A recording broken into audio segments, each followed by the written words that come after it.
Tá bom? Vamos para a Bíblia, então? A gente tem 5 minutos, mas Deus já falou que tinha que falar.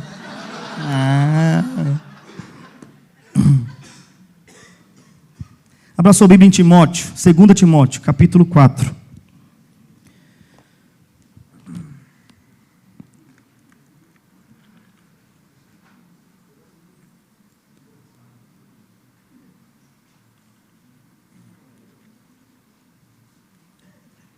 Enquanto você abre, eu quero fazer uma oração.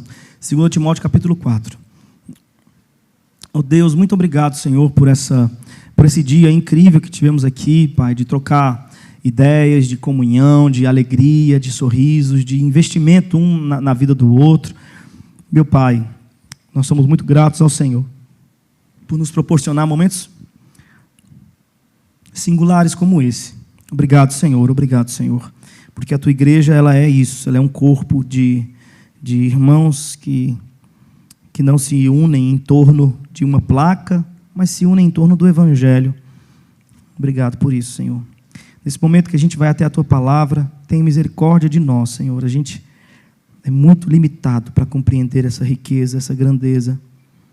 A gente é muito limitado, Senhor, para entender os Teus desígnios.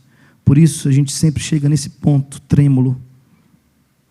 Todos nós somos incapazes, ó Deus, porque é a palavra de um Deus que é incalculavelmente superior a nós mesmos. E nós somos tão pequenos, Senhor, pobres, cegos e nus, diante da Tua palavra.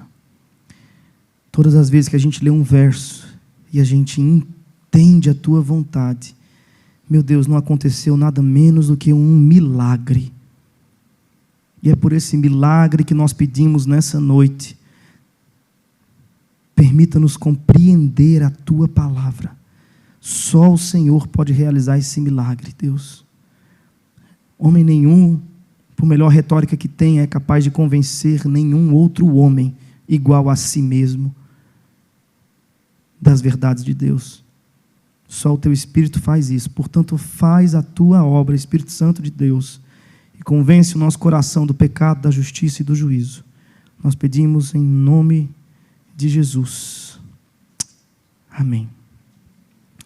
Nós estamos diante de um dos livros das Escrituras mais relevantes, porque é o último livro que Paulo escreveu. É a carta de 2 Timóteo. E Paulo, eu não preciso me delongar para fazê-los entender, compreender a importância de Paulo para a nossa igreja hoje e também para a igreja primitiva. A maior parte do Novo Testamento é escrita por Paulo, portanto é alguém que tem uma relevância incalculável para o nosso cristianismo. E eis aqui, nós estamos diante da sua última carta. E nós estamos diante do seu último capítulo. Eu quero desafiar vocês, a gente junto aqui, caminhar a partir do verso 9 até o verso 22. Ou seja, nós vamos olhar para as últimas palavras de Paulo. Aonde estava Paulo quando a sua vida terminou e o que isso tem a ver com a gente? Quais eram os dilemas de Paulo que o circunvizinhavam neste momento? Quais eram as últimas exortações de Paulo, os últimos anseios de Paulo? O que estava aqui, orbitando em torno de Paulo? E como é que isso tudo tem a ver com a gente hoje, que está aqui, pensando sobre teologia para a juventude, pensando sobre cristianismo na juventude, pensando sobre música cristã, sobre atuação na cultura, sobre arte? Qual que é a relevância dos últimos momentos de Paulo? Qual que é a sua exortação final? E como é que isso vai nos alcançar hoje? Que o Senhor nos dê graça para compreender as respostas dessa pergunta juntos. Tá bom, gente? Vamos lá. O texto começa assim no verso 9. 2 Timóteo 4, verso 9. Procura vir ter comigo depressa. A última exortação de Paulo ao seu sucessor, Timóteo, seu filho na fé, como ele o chama, é essa: vem ter comigo depressa. Venha ter comigo depressa. Paulo tem urgência a que Timóteo se levante e vá até Paulo. Aonde está Paulo? Paulo está preso, ele é um preso religioso, ele é um preso político, ele está nas masmorras de Roma. Paulo está prestes a ser julgado e condenado à morte. Paulo está prestes a perder a sua vida por conta da mensagem que pregou. E ele na cadeia, né, já há bastante tempo, já está bem envelhecido, já está no fim de carreira mesmo. Alguns vão dizer que Paulo, por conta do ambiente frio, né, e úmido dos calabouços de Roma, Paulo provavelmente já está com tuberculose, ele também já não enxerga muito bem, Paulo está doente, Paulo está sujo, amarrado, sem ver a luz do sol, enfim, Paulo está em fim de jornada. Essa é a situação de Paulo. E ele, escrevendo para o seu filho Timóteo, né, ele diz o seguinte: Timóteo, vem depressa. Vem depressa. E é exatamente essa frase que eu gostaria que incomodasse você profundamente. Eu gostaria que essa frase lhe tirasse o sono. Eu gostaria que essa frase lhe balançasse e que lhe impedisse de ser feliz pelos próximos dias. Não satisfeito, eu não estou falando da satisfação cristã que é impossível de ser roubada, mas eu estou falando dessa alegria boba que faz a gente se divertir com besteira, que faz a gente gastar tempo com aquilo que é inútil. Eu espero que essa frase lhe prive dessa besteirada de vida pós-moderna que a gente leva. Vem ter comigo depressa, Timóteo. E agora ele vai dizer algumas razões pelas quais Timóteo precisa vir rápido, precisa se levantar e vir depressa. Vem, Timóteo, porque Demas me abandonou, amando o presente século, e foi para a Tessalônica. Veja, Demas abandonou-me, amando o presente século. O que Paulo tem aqui para nós? Que a primeira razão pela qual Timóteo deve se levantar e vir depressa ter com ele, é porque um daqueles que deveriam estar ao lado de Paulo na luta pelo Evangelho, na proclamação do Evangelho, e até mesmo na proteção do próprio missionário Paulo, na defesa de Paulo, né? Na guarida de Paulo, um desses que deveria estar ali ao lado, amando o presente século, abandonou a causa, abandonou o amigo, abandonou a igreja, por amar o presente século, aquele século. Quais são as nossas chances, meus irmãos? Porque se Demas abandonou o Evangelho, por amar aquele século sem Netflix, por amar aquele século sem o conforto dos ar-condicionado da vida, por amar aquele século sem os confortos e as facilidades das redes sociais, sem o encanto das redes sociais. Se Demas abandonou a causa do Evangelho por causa daquela poiqueira de século, quais são as nossas chances?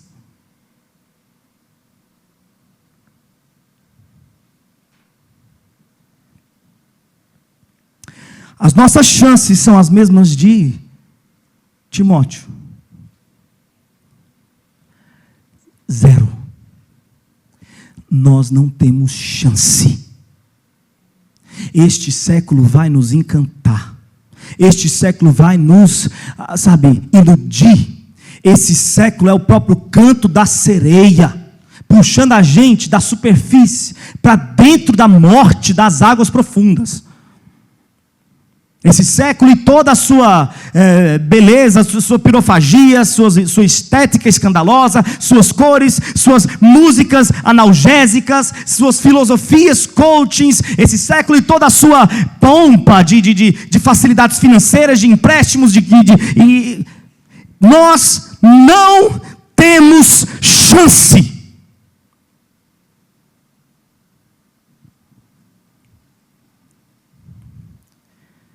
Nesse mesmo texto, nessa mesma carta, Paulo vai dizer a Timóteo, um pouco antes: Timóteo, cuidado, meu filho Timóteo, cuidado. Porque quando você começar a falar a verdade, as pessoas vão ter coceiras nos ouvidos, elas não vão querer, elas vão juntar para si sábios que reforcem aquilo que elas mais querem, sábios que alimentem a sua própria ambição. Então, meu filho, vai ser desse jeito. Agora você não, Timóteo, todo mundo vai estar nessa, de juntar doutores para si, de pagar pregador para vir dizer aquilo que ele quer ouvir. Você não. Quanto a você, Timóteo, fortifica-te aonde? Nas tuas penitências, nas tuas obras de bondade, na tua caridade, nos teus jejuns? Não. Quanto a você, Timóteo, fortifica-se na única coisa que pode lhe ser seguro, na única âncora que alguém pode se agarrar diante desses desafios e dessas ameaças. Quanto a você, fortifica-se na graça que há em Cristo Jesus. Paulo, escrevendo aos irmãos da Galácia, ele vai dizer o seguinte, aquele texto que a gente conhece de longe, porque as obras da carne são o que, gente? Idolatria, porfia, ira, inveja, maledicência, enfim, glutonaria.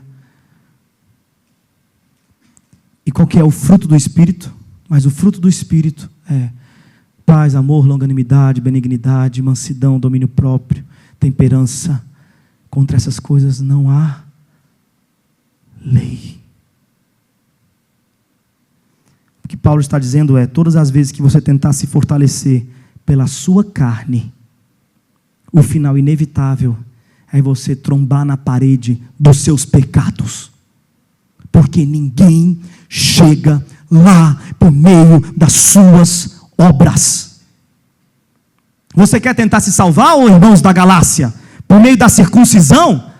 Irmãos da Galácia, vocês estão querendo alcançar a salvação por meio dos seus atos judaizantes? Por meio da liturgia judaica? Por meio das suas obras? Pois fiquem sabendo que todas as obras que vocês fazem com a carne de vocês não os levará para outro lugar, senão para os seus próprios pecados. Por uma questão lógica e simples. Ninguém consegue por si mesmo. Se você tentar, Deus vai lembrar isso para você. Como? Fazendo você encontrar com você mesmo. E aí você fica frustrado, mas eu fiz tudo que era bom para chegar lá. E quando eu chego aqui finalmente, o resultado é nada mais, nada menos do que eu ainda sou eu.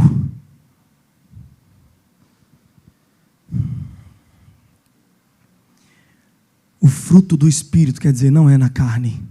Não tenta resistir a esse mundo com as suas obras. Fortifica-te na graça que há em Cristo Jesus. Para dar um último exemplo que reforce essa ideia, eu preciso dizer o óbvio. As igrejas mais legalistas são exatamente no meio delas que geralmente a gente encontra os pecados mais macabros. Os adultérios mais escandalosos, os deslizes mais fatais, porque as obras da carne são ira, porfia, religiosidade, sabe, prostituição, lascívia. E olha que doido, tanta gente fala, não prega a graça não, que a galera vai... Se pregar a graça, a galera descamba. Pois Paulo está dizendo, só a graça é capaz de te salvar, Timóteo, desse século. E aí é um problema que você vai resolver sozinho. Eu não vou lhe explicar, porque eu mesmo estou tendo guerras dentro de mim há anos, para entender que mistério é esse, que na graça eu sou forte, e na lei da minha carne eu caio. Resolva essa bomba. Eu vou voltar para minha João Pessoa e tomar uma água de coco lá. Vem depressa. Por que você tem que levantar e vir depressa? Porque quem devia estar lá, amou esse presente século e abraçou o coaching, abraçou a autoajuda, abraçou as filosofias da autoafirmação, o hedonismo. Então, por favor, gente, vem depressa. Mas não apenas por causa disso. Procura vir ter comigo depressa, porque Demas me abandonou, amando o presente século, e foi para Tessalônica. E também outro, Crescente, foi para a Galácia. No caso de Crescente e de Tito, Crescente foi para a Galácia e Tito foi para a Dalmácia. Esses dois casos não se referem a uma deserção da batalha. Nem Crescente nem Tito abandonaram o Evangelho. Mas por conta da demanda, eles não puderam ficar ao lado de Paulo. A demanda é enorme. E eis outra razão pela qual você tem que levantar e vir depressa. Porque os poucos de nós que estão na guerra estão se dobrando em 1000 para assistir os vários campos. Portanto, se levanta, meu amigo, e vem depressa. Para de gastar tempo no que é bobagem. Porque os nossos poucos missionários estão no campo morrendo, se dobrando em 1000, transformando-se em 2, 3 de uma vez.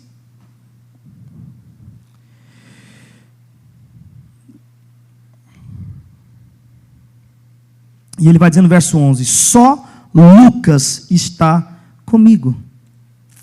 Veja como é que é interessante a palavra de Deus, não é? A palavra de Deus, ela é para sempre. Porque tudo que Deus é, Ele é para sempre. Nenhuma das suas obras, nenhuma dos seus atos, nenhum dos aspectos do seu caráter o é por ora. Ou nenhum dos aspectos dos seus atributos o é incompleto. De modo que, à medida que o tempo passa, ele aprende coisas, ele acrescenta coisas em si mesmo. Não pode. Ele é perfeito para sempre. Por isso que tudo que ele fala é. Ele disse: haja luz. E aí o universo não tinha luz, mas teve que sair correndo doido para entregar a luz para ele. Esse mesmo verbo que disse haja luz, em seu estado encarnado, disse diante de um túmulo: Lázaro, sai para fora. Embora o normal seja o morto ficar morto, quando aquela voz soou na Galileia, o morto rompeu com todas as leis da física que a gente conhece. Um grande pregador, Steve Lawson, comentando esse momento, disse que Jesus teve de dizer: Lázaro, sai para fora.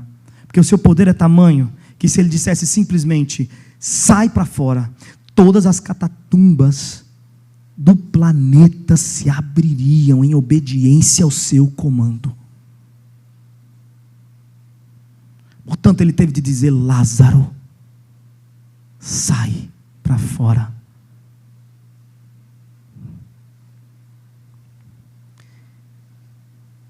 O que ele diz é. E ele disse certa vez: os campos são brancos, mas poucos são os trabalhadores. 32 anos de idade eu tenho, 32 anos de igreja. Eu nunca vi um missionário subir no púlpito. E eu já vi muito missionário subir no púlpito. Meus pais são missionários. Eles trabalham por aí no meio do mundo. A única coisa que eu vi na minha vida foi meus pais plantando igreja e viajando pelo meio do mundo. E eu nunca vi um missionário subir no púlpito, pegar o microfone para dar o testemunho no domingo à noite e dizer: meus irmãos, só vim aqui para dizer que, só vim mesmo para dizer que tranquilo, aquela oferta que vocês davam, por exemplo, não precisa. Investe em outra coisa, porque ela tá pipocando. Mas é gente para ajudar. Cara do céu, eu trombo em auxiliares, eu trombo em ajudantes, eu trombo em obreiro. É obreiro por cima de obreiro. Obreiro engolindo obreiro, está uma delícia aquele campo. Maravilha mesmo. Eu mesmo vim para cá porque já não tinha mais o que fazer lá. Eu estava muito tempo jogando... Fala o nome de videogame aí, amigo. Call of Duty. Eu estava muito tempo jogando... Cara, você entregou, mas vamos ficar quieto. Eu estava muito tempo jogando Call of Duty. Lá no campo, não tinha o que fazer. Eu falei: quer saber, eu vou dar relatório lá na igreja. Mas, gente, obrigado pelas orações, pelo investimento. Tá demais. O campo está a coisa mais linda do mundo. Obreiro para todo lado. Eu nunca vi um depoimento desse. E sabe por que eu não ouvi? Porque Jesus disse que essa área é grande e poucos são os trabalhadores. É assim que é. O que ele diz é. E se ele diz que no mundo tereis aflições, a Damares pode esgoelar, morrer, gaga. Veja como as coisas são. A Damares, ela pode morrer rouca, aleluia, dizendo que agora é só vitória, é só vitória, é só vitória, a luta acabou. Ela pode morrer rouca, mas quem é a voz de Damares? Onde ela estava quando Jesus estendeu as estrelas sobre os céus. Onde ela estava enquanto a sabedoria se assentava aos pés de Jesus para aprender. Onde ela estava enquanto com seus dedos Deus desenhava os rios sobre a terra. Onde ela estava enquanto o Senhor chamava cada uma das constelações pelo seu nome. Para vir aqui dizer, Ele está dizendo ali, que no mundo tereis aflições, mas eu digo, agora é só vitória. Vem depressa, porque a seara é grande, poucos são ceifeiros, e vai ser sempre assim, sempre terá um campo que precisa de você, exatamente você. Você pode dizer assim, mas Marco, eu não sei cantar, Marco, eu não sei pregar, porque como alguém já disse aqui, eu acho que foi o David, parece que a igreja resume todas as suas atividades a cantar e pregar, né? E dependendo da denominação, dançar também, com aquelas coisas, aqueles panos engraçados, né? Com aquelas fitas interessantes. Dependendo da denominação, isso também é uma atividade. Vai nessa, não estou constrangendo você não. Dança, gente, pode dançar. Não me chamando para o grupo de dança, estamos juntos. Mas parece que a gente resume a coisa, a tudo, sabe? A isso. E olha só o que está escrito aqui, ó. Só, no verso 11, só Lucas está comigo. Sabe o que isso significa? Que tem lugar para você. Porque Lucas não era cantor, Lucas não era pregador. Sabe qual era o trabalho de Lucas? Lucas registrava. Deus levantou Lucas no primeiro século para registrar. Graças ao ministério de Lucas, nós temos o evangelho mais completo acerca de Cristo Jesus. Nós temos 4 livros que falam sobre o evangelho. Nós não temos 4 evangelhos. Nós temos um evangelho, narrado por 4 autores. Não são 4 evangelhos. É um só. Né? Aqueles bem chatos que gostam, né, de fazer essas coisinhas assim, né? Mas enfim. Mas e pronto. E aí, o evangelho de São Lucas, ele é o mais detalhado de todos, porque era um investigador. Deus levantou Lucas para perguntar, conversar e escrever, para acompanhar. Depois de narrar todo o evangelho de Lucas, né, que a gente conhece como o evangelho segundo Lucas, ele continua o seu trabalho de pesquisa. E ele escreveu, sabe qual livro? Atos dos Apóstolos. Nossa maior referência hoje de doutrinação. Claro, o livro de Atos dos Apóstolos ele não é doutrinário, ele não é categorizado como um livro de doutrina, mas no sentido de que no livro de Atos dos Apóstolos nós vemos a doutrina de Paulo sendo aplicada em primeira experiência. Tá? Então, veja que riqueza o livro de Atos dos Apóstolos. Ministério de alguém, de um nerd. Um nerd. O que você sabe fazer? Você sabe mexer nessas redes sociais? Pois chega perto do alecrim ali, ó. Já chega cantando. Alecrim, alecrim dourado que nasceu no campo. Né? Eu sou muito inovador, cara. Eu falei sobre o meu livro que era inovador, falei. Eu sou muito inovador. Mas vai no pastor Alecrim e fala, pastor, como é que eu, que sei sobre redes sociais, posso abençoar o teu trabalho ministerial? Como é que eu posso narrar? Como é que eu posso jogar no mundo? Como é que eu posso construir uma ponte entre o teu ministério e o campo que hoje mais precisa de verdadeiros missionários, que é o campo cibernético? Como é que eu posso fazer isso? Sentar na minha cadeira, na minha busão, ao invés de jogar Call of Duty, eu fazer missões. É possível, gente, é possível. É muito possível isso. Amém? Acho que eu estou atrasado, cara. Eu acho que eu estou coisando o tempo. Mas vamos para frente. Só Lucas está comigo. Então, quando você lê isso aqui no verso 11 em casa, só Lucas está comigo, lembre-se, tem lugar para você. Portanto, levante-se e venha depressa. Para de dar desculpa e vem depressa. Conversa com o teu pastor, conversa com a tua igreja local e descobre aonde é que você se encaixa. Você é importante e mais do que isso, estão sentindo a sua falta. Só Lucas está comigo. E agora veja essa frase. Toma a Marcos e traze-o contigo, porque me é muito útil para o ministério. Essa frase aqui, ela é extremamente... Cara, quando Paulo escreve isso aqui é a maior prova de que Deus trabalha nos seus filhos, mano. Falei até mano agora. Esse povo da Paraíba veio falar mano, eu nem entro lá mais. Chegar lá no aeroporto, eles estão assim, você falou mano, né? Você falou mano, a gente viu gravado lá, você falou mano. Ele falou rolê também.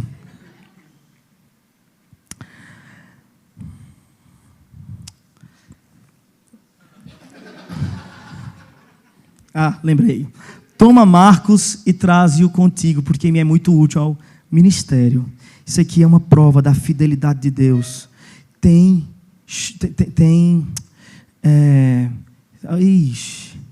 o que, gente? Não é o trem da coisa, como é o nome? Tem jeito para você também. Tem jeito para você também. Tem esperança. A esperança. Eu tenho problema com memória, mas não foi. Mas enfim.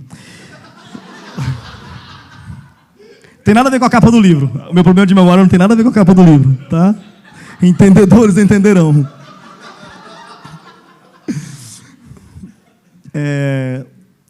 Cara, há esperança para você. Quando você lê essa frase aqui, toma Marcos e traze-o contigo, porque me é muito útil. Respira fundo e diz, tem esperança para mim, Deus está trabalhando em mim. Quando Marcos aparece na vida de Paulo, Marcos era um jovem, e Paulo estava saindo para a sua primeira viagem missionária. E quando Paulo está saindo para a sua primeira viagem missionária, Marcos insiste, não, eu quero ir também na viagem missionária. E aí vai. No meio da viagem missionária, Marcos, não sei, sente falta da mãe, ficou com medo da estrada, ficou constrangido com alguma coisa, não gostava de onde estava dormindo, não gostava do que estava comendo, mas retrocedeu. No meio da viagem missionária, ele abortou a missão, voltou para casa. Paulo ficou uma arara com essa situação de Marcos. E ficou daquele jeito, né, com Barnabé, e falou, cara, eu não vou mais andar com Marcos, não, tá doido. O cara abortou aqui a missão. Na segunda viagem missionária de Paulo, Marcos chegou e falou assim, eu quero ir também. De novo, né? E aí Paulo falou assim, ó o dedinho, vai, não vai. Você não vai? Tá? Você não vai. Tem gente que vai, tem gente que não vai. Tá aí, você não vai? Desse jeito. E aí Marcos insistiu, Barnabé lutou para isso, né? E falou, não, Paulo, tenha calma, tenha paciência, o rapaz é novo. Não, paciência não, Paulo era muito assim, indômito, tinha esse senso de urgência, sabe, de vou salvar a mãe da forca. Paulo era sempre assim, todo mundo tinha que estar nessa vibe dele, nessa ligada, 220 volts de Paulo assim. Paulo era sempre muito urgente, muito agressivo nas suas decisões, nas suas ideias, muito pragmático, muito corajoso, muito para frente. E nem todo mundo tem essa qualidade, cara, nem todo mundo é assim, gente, pelo amor de Deus. Tem gente que é um pouco mais devagar na hora de tomar uma decisão, e cada um é belo em si mesmo, cada um tem que ser respeitado, cada árvore tem seu tempo de dar o fruto, cada árvore tem seu tamanho, né? Cada perfume, os melhores frascos, essas coisas. Então, cada pessoa tem seu tempo de dar fruto, cada árvore dá uma quantidade de fruto diferente da outra. Mas Paulo, assim, irritou com Marcos de um jeito, falou, não levo, tá? Vai um monte de gente, mas ele não vai? Aí Barnabé brigou com Paulo e rompeu com Paulo. Falou assim, Paulo, você não tem paciência com Marcos, vamos fazer o seguinte, pega você e Silas, vai para cá, eu vou com Marcos para acolá. Barnabé não desistiu de Marcos, Paulo desistiu. Paulo o inflexível, Paulo o agressivo, Paulo, vou salvar a mãe da forca, Paulo, o evangelho urge, né? Aquele cara do, você covarde que volta para trás e não sei o quê. Não tem esses discursos assim que menospreza aquele que tem uma personalidade mais calculável, uma pessoa que gosta de calcular as coisas, uma pessoa que não gosta de se jogar com tanto ímpeto, né, sobre os planejamentos, os projetos. Tem paciência, gente. Eu estou aqui falando, talvez eu esteja até falando de um caso pessoal, tanto que eu estou envolvido aqui nessa fala aqui agora. Entendeu? Mas tenha paciência, gente. Cada árvore tem seu tempo. Não foi o caso de Paulo. Isso no começo do seu ministério. Porque agora, ele diz assim, toma Marcos e traze-o contigo. Porque aquele inútil é muito útil para o ministério. Como é que um homem de Deus chega no fim da sua vida? Porque aqui a gente está vendo os últimos momentos de Paulo. Um servo de Deus chega ao último momento da sua vida em paz.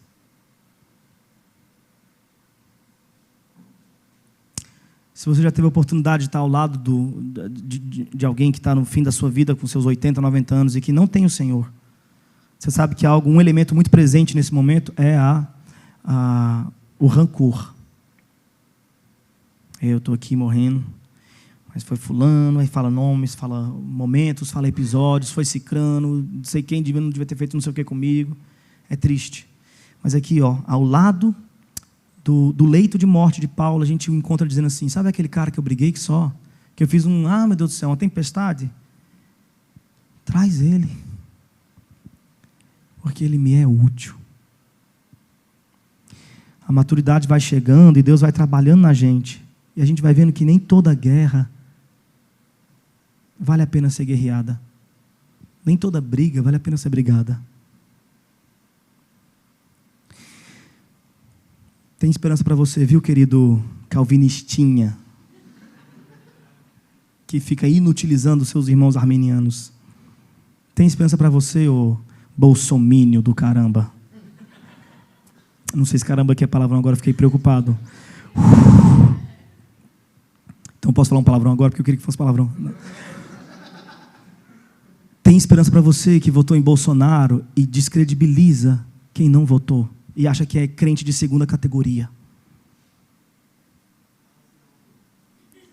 Tem esperança para você, ô cristão, que votou em outros partidos de esquerda e que acha que quem vota em Bolsonaro não ama ninguém e que quando apertou o número de Bolsonaro acabou de matar não sei quantos LGBT e negros e não sei o quê. Essa briga tola que você brigou e as pessoas com as quais você rompeu, olha para essa frase: há esperança de que nos próximos anos Deus trabalhe no seu coração e você termine a vida dizendo assim: traz aquele bolsominion lá para a gente bater papo, aquele cara é legal. Traz aquele bolsominion lá que eu gosto. Ei, aquele cara canta umas piadas boas, a gente se diverte, ele me é útil, é agradável, aquele menino é bom. Amém, gente? Não, mas beleza. Vou terminar, gente. Mas eu estou muito feliz de estar aqui, de verdade. Aí às vezes eu quero aproveitar, falar, mas eu estou abusando, não estou, Júlio? Estou abusando. Pode ir? Vamos para frente, então.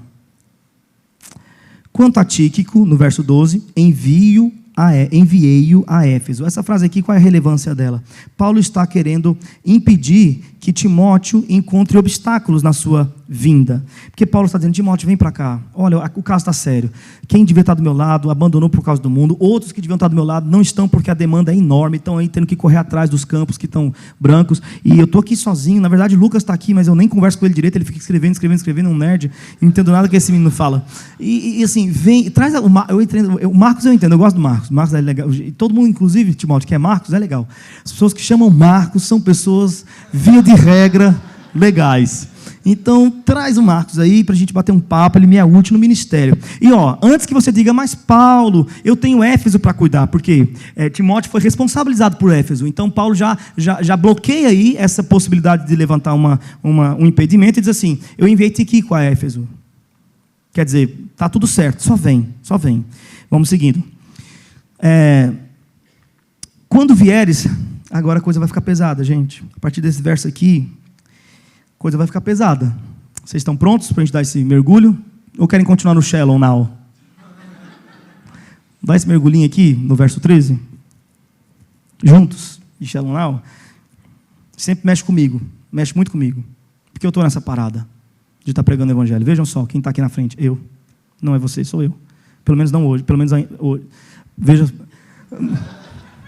Vou parar, foi a última vez que eu fiz essa piada. Mas no final das contas a gente sempre volta. Tem jeito. Que a coisa fica pesada. Mexe com a gente que prega, viu, o Alecrim? Mexe com a gente que está na frente, viu, teologueiros? Cadê o Bereia? Olha lá ele ali. Ô, Bereia, tudo bom, querido? Ele diz assim, verso 13: quando vieres, traze a capa que deixei em Troade, na casa de Carpo, e os livros, principalmente os pergaminhos. Quer dizer, Paulo está aqui dizendo: Timóteo, quando você vier, traz a capa que eu deixei para trás aí. Eu estou sentindo frio. Traz também os livros para me aquecer o coração. E principalmente os pergaminhos. Os estudiosos vão dizer que, vão entender que, pelo menos boa parte deles, né? Porque os estudiosos eles brigam o tempo inteiro. Mas há esperança para eles. No final das contas, talvez Deus, né? Então, os estudiosos vão sugerir que a diferença de livros para pergaminhos é que os livros seriam livros de outros e pergaminhos seriam escritos de Paulo, que Paulo pretendia terminar de escrever. Então, traz os livros, principalmente os pergaminhos, tá? É só uma informação técnica. Mas, olha, veja que situação. Veja como chega ao fim de sua vida alguém que se envolveu profundamente com o Evangelho. Alguém que se envolveu no nível de Paulo com o Evangelho, chega ao fim de sua vida, aqui nesse exemplo que nós estamos diante dele, com duas companhias ao seu lado, duas. De um lado ele tem o frio, traga-me uma capa. E do outro lado ele tem a falta, traga-me livros e pergaminhos. O frio e a falta. E aí que eu pergunto para vocês, meus queridos irmãos, vocês realmente querem esse Evangelho? Toma cuidado, olha só o risco que você está correndo aqui. Você realmente quer esse Evangelho? Veja como chega ao fim da sua vida Paulo. Veja como chega ao fim de sua vida Cristo. O maior exemplo do Evangelho, o Evangelho encarnado, ele não apenas é o autor da nossa fé, porque se o fosse, quanta prepotência, não que ele não tivesse o direito de ser prepotente, de inaugurar, de ser o autor da fé, entregar para a gente e dizer assim, agora vive essa fé, e ficar com a sua prepotência, a sua altivez ali em cima, ele tem todo o direito de fazer isso, mas ele sendo Deus, e tendo todo esse direito, ele não teve como algo a que se apegar, o direito de não se envolver com a fé que ele mesmo foi autor. Não, mas ele se esvaziou de si mesmo, e não apenas é chamado de autor da nossa fé, mas também é chamado de consumador da nossa fé. Ele esteve entre nós, se vestiu da nossa carne humana, da nossa pele humana, e ele executou em si mesmo a sua grande ideia do Evangelho. Ele não apenas verbalizou ao homem para que o homem fosse atrás de lidar com esse meu Deus, qual é a palavra que eu uso, qual é o adjetivo que eu uso. Ele não apenas verbalizou para que o homem fosse atrás de lidar com todo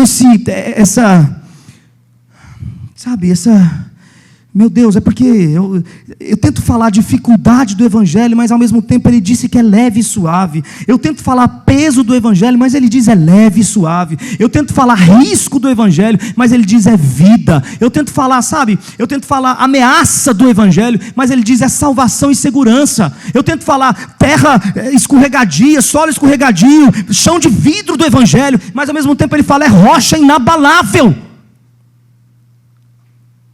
E dentro dessa aparente contradição, sabe? Essas duas coisas que são a mesma coisa, quando a questão é o Evangelho.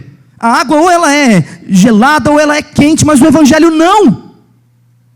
E se você acha isso louco demais, eu não posso fazer mais do que dizer isso que estou dizendo. A água é quente e fria. É só o que eu posso dizer.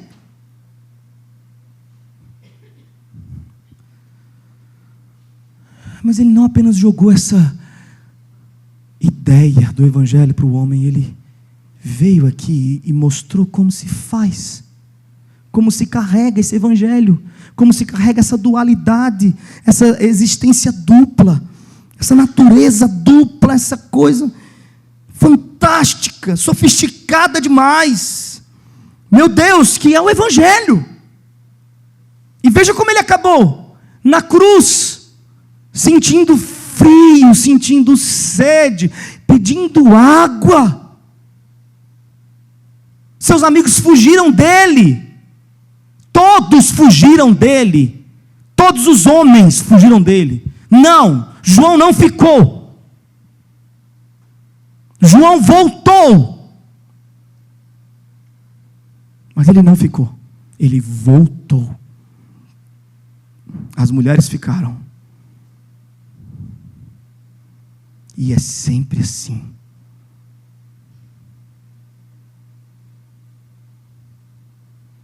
Abri um parênteses que nem devia fazer isso, mas vê bem, seu caba safado, antes de você maltratar uma mulher de Deus, antes de você abusar dela psicologicamente, antes de você torná-la sua prisioneira, sua serviçal. Não foi assim que Jesus tratou as mulheres. Isso não tem nada a ver com a mensagem. Eu não gosto de sair da mensagem. E eu estou bravo por quê, meu Deus?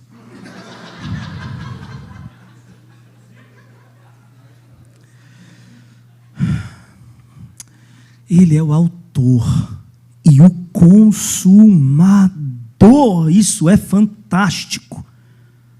Da nossa fé. E veja como é que ele acabou. Você quer esse evangelho para você? Olhe para Jesus. Veja como ele acabou. Olhe para Paulo. Veja como ele acabou. Olhe para Pedro. Olhe para toda a história do cristianismo. Foi Madre Teresa de Calcutá que disse essa frase incrível: Senhor, se tratas assim os teus amigos mais próximos, não me admira que tenhas tão poucos.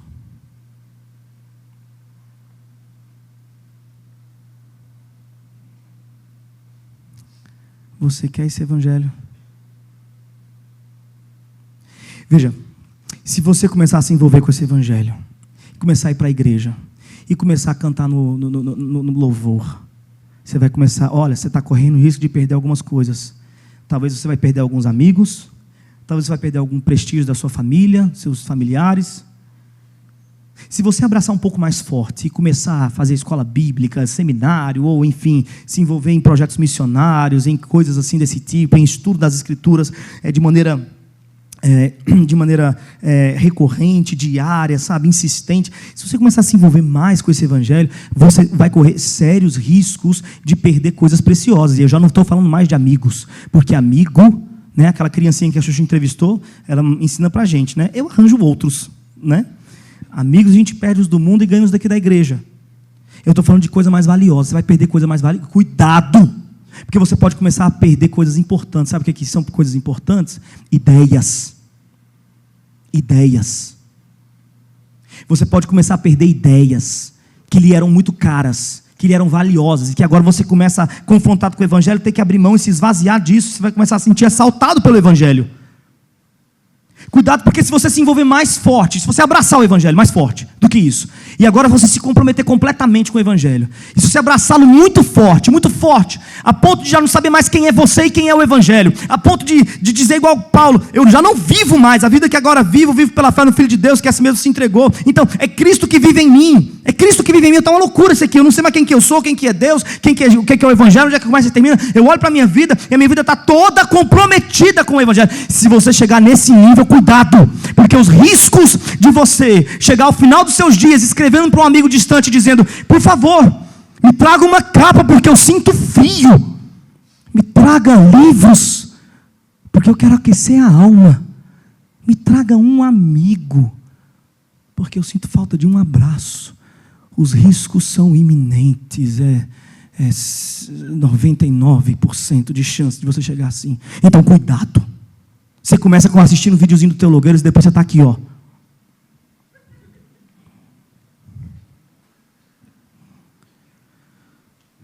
Cuidado, Douglas. Cuidado, Júlia. Cuidado, João Manô. Cuidado, meus irmãos. Bruce, cuidado. Cuidado, gente. O evangelho. Talvez não tenham lhe dito isso. Sinto muito ser o portador das más notícias.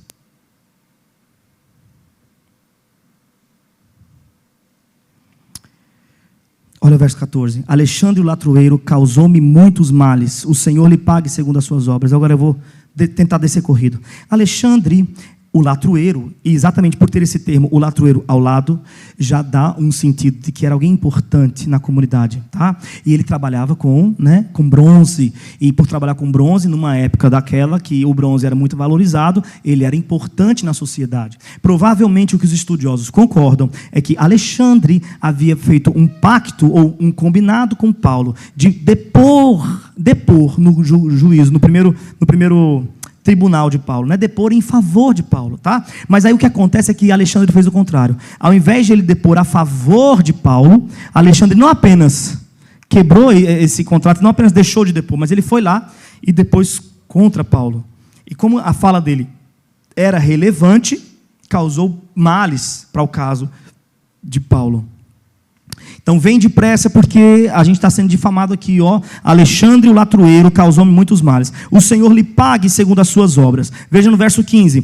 Tu também guarda-te dele, porque resistiu muito às nossas palavras. Esse resistiu muito às nossas palavras vai exatamente dar a ideia de que ele tenha quebrado acordos. A gente teve um jogo de palavra aqui, um acordo com as nossas palavras, e ele resistiu a isso, ou ele quebrou isso, tá? Então, e aí o Paulo vai dizer ao seu sucessor, né?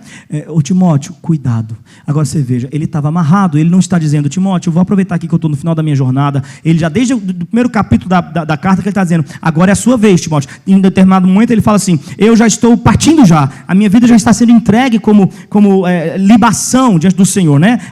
Concluí a batalha, a carreira e guardei a fé. Tá? Então ele já está se despedindo e passando para Timóteo. E aí nesse momento que ele chega no final da sua carta, nas suas últimas palavras a seu filho Timóteo, que vai substituí-lo em sua missão, vai, né? Enfim, dar continuidade para essa carreira do Evangelho. Ele não diz o seguinte, Timóteo, eu vou te falar aqui, vou dar uns conselhos para você. Cuidado quando você for apedrejado. A melhor posição para ficar, proteja a fonte, não sei o quê, porque isso é complicado. Não, ele não fala isso. Timóteo, cuidado com as correntes quando elas forem aprisionar os seus pés. Procure sempre aprisionar o pé esquerdo, porque o direito você precisa para não sei o quê. Ou Timóteo, na hora das chibatadas, fique em determinada posição, ou passe determinado remédio. Isso aqui é... Não, nada disso. Timóteo, na hora do naufrágio, sempre que você entrar no navio, pegue não sei o quê, para lhe proteger, para o caso... Não, ele fala, Timóteo, Alexandre, isso dói.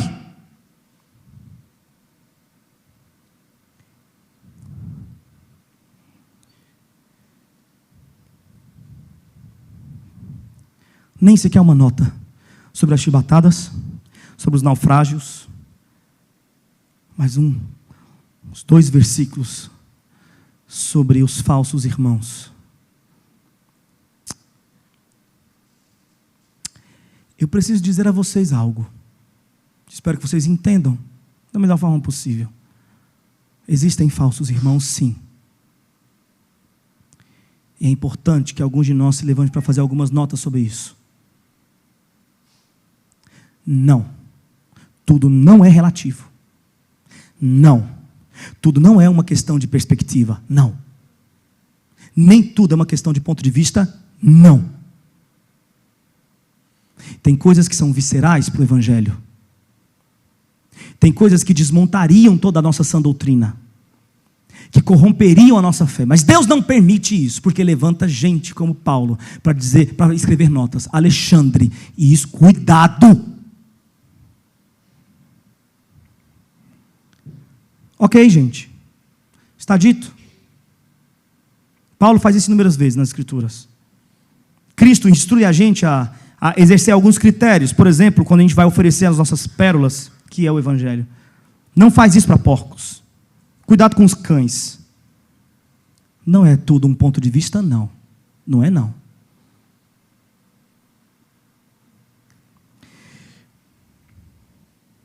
Alexandre, isso dói. Aí eu queria falar para você, Alexandre, que está aqui sentado nessa noite. Se você está incomodando sua igreja, se você fez acordos com seu pastor, se você disse, Douglas, conta comigo no Teologueiros, mas você, ao invés de ajudar como prometeu, você tem atrapalhado e sido uma resistência, um problema, deixa eu te falar uma coisa, está doendo, isso dói, sai vazado. Se você não está mais juntando, não vem espalhar não. Palavras de Jesus. Graças a Deus, não é assim que os católicos fazem, né? Palavra de Jesus, graças a Deus. Não sei se é assim, nunca fui católico. Mas eu acho bonito, eu acho muita coisa bonita no catolicismo. Vamos terminar? Douglas já está ali, já pronto para fazer as atividades dele. Deus o livre, guarda, está muito tarde. Douglas, eu vou terminar agora. Douglas nunca mais me traz aqui. Vou fazer amizade com o Alecrim hoje. Deixa eu te falar. Ninguém me assistiu na minha primeira defesa, antes todos me desampararam, que isto não lhe seja imputado.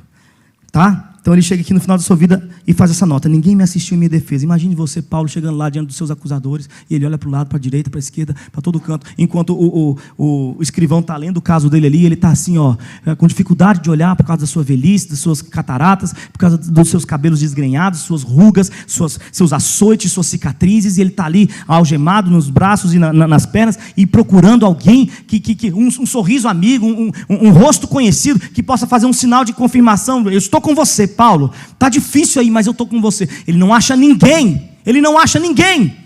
Imagine só, ele estava mesmo a um passo de se desesperar. Imagine só, um passo de se jogar no absurdo do minha vida não valeu a pena. Imagine você quantos demônios estavam agora nesse exato momento à sua volta, dizendo assim: e aí, valeu a pena? E aí, foi legal? Foi bom para você?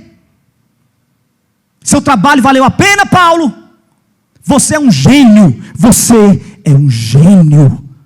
Se você tivesse investido a sua vida no direito, na jurisdição, na vida política, se você fosse um político, se você tivesse investido a sua vida na religião judaica, você podia ser o que você queria, o que você quisesse. Mas Paulo, não, eu quero pregar esse tal desse Jesus. Valeu a pena? Olhe ao lado, veja, contabilize os seus frutos. Zero. Nós somos movidos por aquilo que os nossos sentidos percebem, graças ao pecado. Muito obrigado, Adão.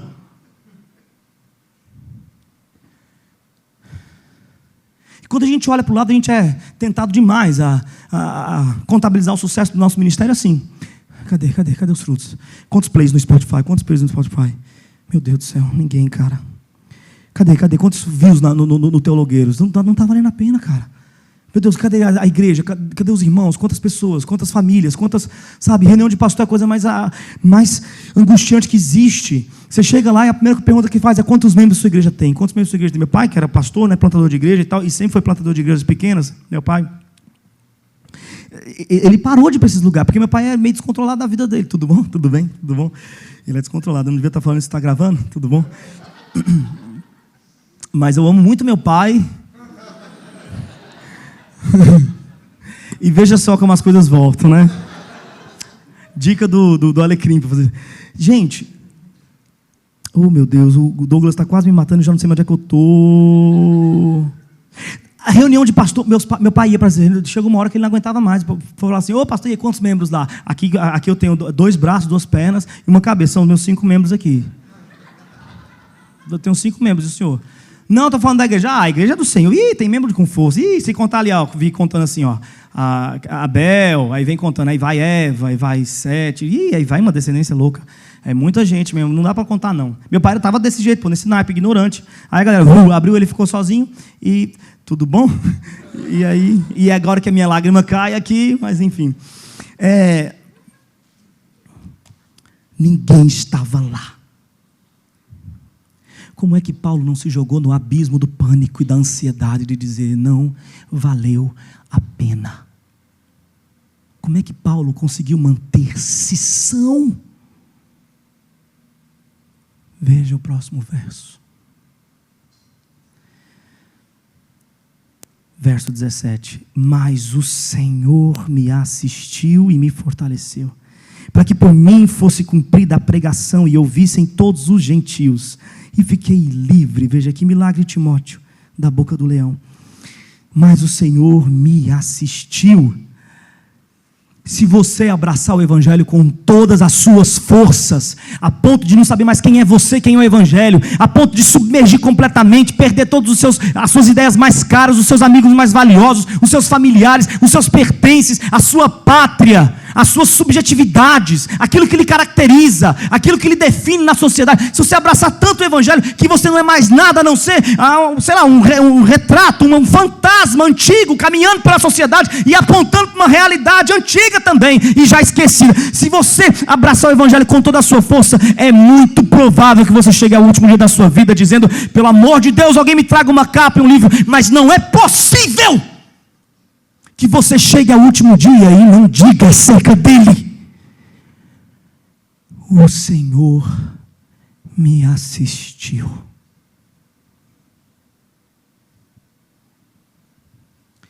Você quer esse Evangelho que considera o Senhor suficiente para a manutenção da sua sanidade. Você quer esse evangelho? E agora eu realmente concluo com esses últimos versos.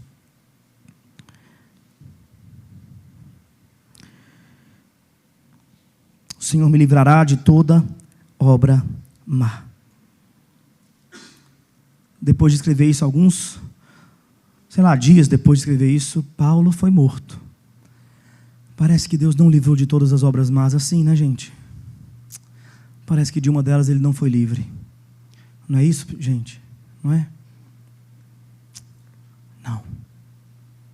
Para Paulo, morrer não era obra má. Morrer era uma dádiva. Obra má para Paulo era chegar diante da morte com a vergonha de abrir mão da fé. O Senhor o livrou dessa obra má. Eu posso estar sozinho, mas o Senhor vai me livrar da obra má, de deixar de acreditar que é verdade, que valeu a pena.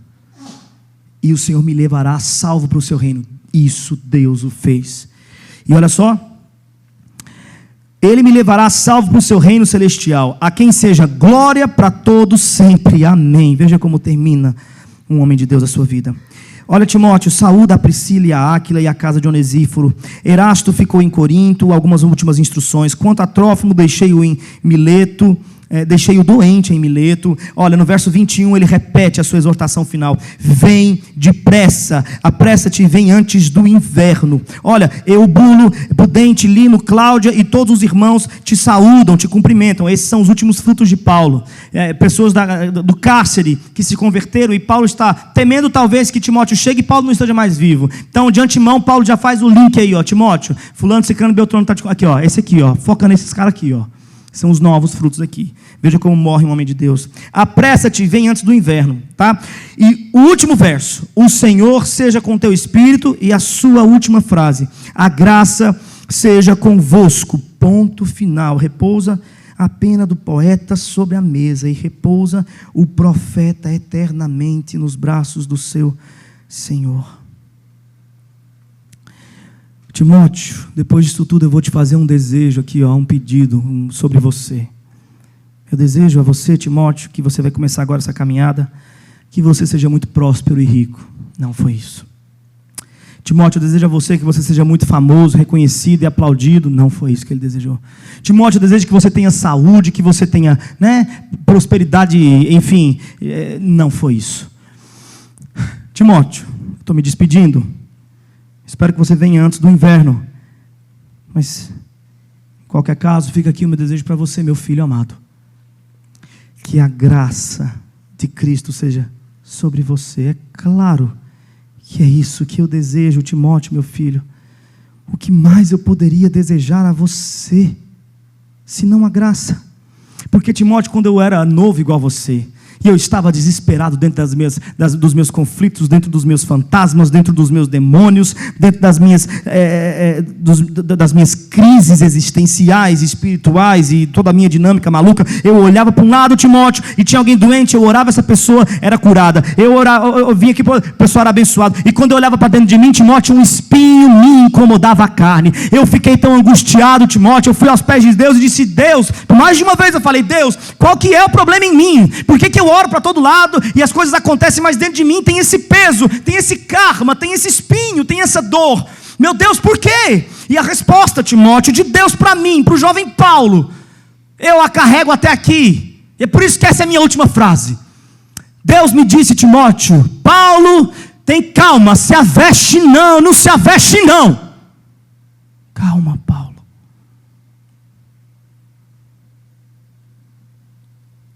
A minha graça te basta, porque o meu poder se aperfeiçoa na tua fraqueza. E aí, Timóteo, sabe o que aconteceu? Curiosamente, eu comecei a dar graças a Deus por cada uma das minhas dificuldades e dos meus espinhos, porque eu entendi que é o meio pelo qual Deus me carrega até o seu reino. Portanto, meu filho Timóteo, que a graça de Cristo seja sobre você, porque é essa graça que me trouxe até aqui. Essa graça abrirá os portões celestiais para mim. Essa graça me carregará em seus braços. Essa graça é tudo que nós temos e que não pode ser roubado. Que a graça seja sobre você. Eu não sei se Timóteo conseguiu chegar até Paulo antes do inverno, mas a pergunta não é essa. A pergunta é se você vai chegar antes do inverno.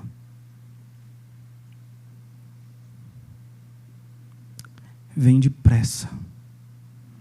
Deixa essa vida medíocre e se aprofunda, porque a música precisa disso. Para de rimar Jesus com luz e faz um negócio bom. Para de consumir besteira, bobrinha, e investe seu tempo naquilo que é valioso, na graça que é valiosa e eterna. Que o Senhor nos abençoe.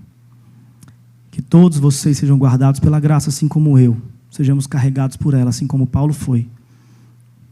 É a nossa única chance contra esse mundo. Deus abençoe.